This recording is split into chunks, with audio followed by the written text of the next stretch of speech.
Vi har lavet en analyse og fortolkning af Ville Sørensens Soldatens juleaften. Fortællingen handler om en soldat, der juleaften springer ud af fra et fly. På vejen ned møder han nogle engle, der byder ham velkommen tilbage som Guds søn. De får ham overtalt til at overrække dem bomben, som de vil fragte til Gud. Til gengæld fragter de ham stille ned på jorden, men til sin skræk opdager han, at det er fjendens land. Her møder han Gud, som tilbyder ham den evige sandhed, men soldaten vil hellere i sikkerhed. Gud efterlader ham med bomben alene i fjendens land.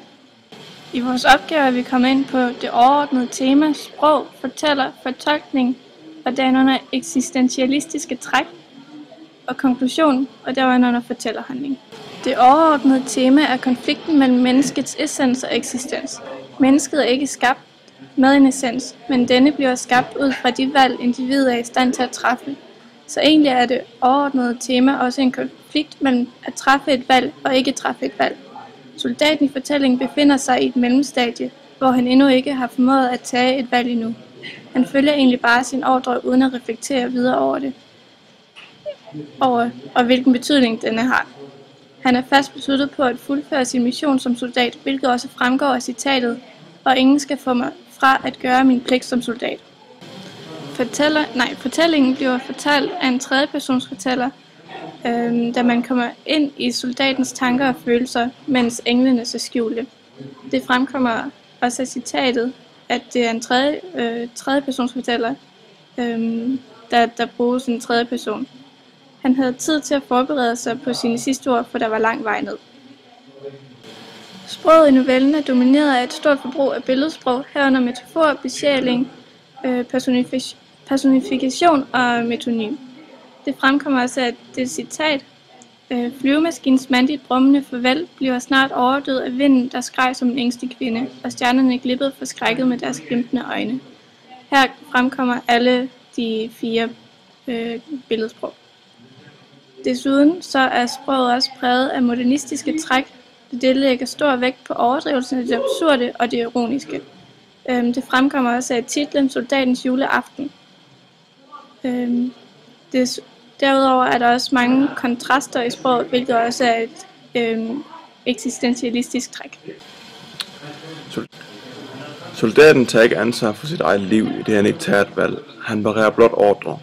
Kun da han vælger at lade englen tage bomben, begynder han så småt at opnå sin eksistens. Men til sidst tager han ikke et valg, og er derfor ikke værdig til Guds gave. I det soldaten ikke vælger at vælge, bedrager han sig selv i at opnå sin egen eksistens. Og soldaten reflekterer ikke over sig selv, men opfylder blot kravene som soldat. Citatet flyvemaskinens mandlige brummende farvel blev snart overdøvet af vinden, der skreg som en ængstelig kvinde, beskriver hans selvtilstand. Oppe i flyvemaskinen er han tryg og har evnen til at skubbe alt andet ude og bevare fokus på sin ordre. Da han hopper ud, skifter hans sindstilstand og skifter sin tankevirksomhed stille og roligt. Han bliver nervøs på sin opgave og begynder at tvivle og samtidig vælge selv, hvad han synes der er det rigtige. Englene overtaler ham til, at bomben ikke er nogen god idé, og det tager den fra ham og fragter ham sikkert ned på jorden.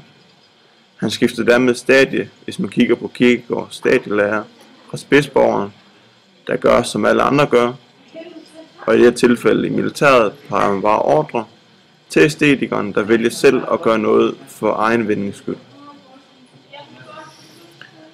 Soldaten vælger livet ved, at han lader sig fragte ned på jorden af englen frem for døden med bomben. Og Camus han siger, der findes kun et virkelig alvorligt problem. Selvmord. Soldaten springer ud fra flyvemaskinen uden at tænke over, hvilke konsekvenser det egentlig er, det han laver. Han lader senere englen fragte sig sikkert ned på jorden og lader dem tage hans atombombe. Han får dermed en chance for selv at afgøre, om hans liv er værd at leve, og ikke bare parere ordre, som det er ham påduttet. Da han har talt med Gud, har han chancen for aktivt at vælge livet frem for døden, da han står og kigger på bomben. Og Gud giver ham mulighed for at slippe ud af fjendens land ved at sprænge bomben.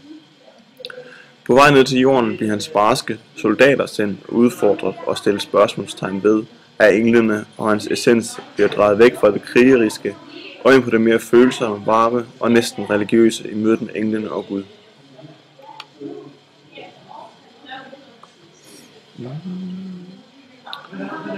Soldaten falder gennem luften og møder Guds budbringer i form af englen, der dybest set er tanker, der farer rundt i hans eget hoved og ender til sidst ved Gud, hvor han vælger Gud fra og livet til. Det beskriver meget godt, hvad man sagde under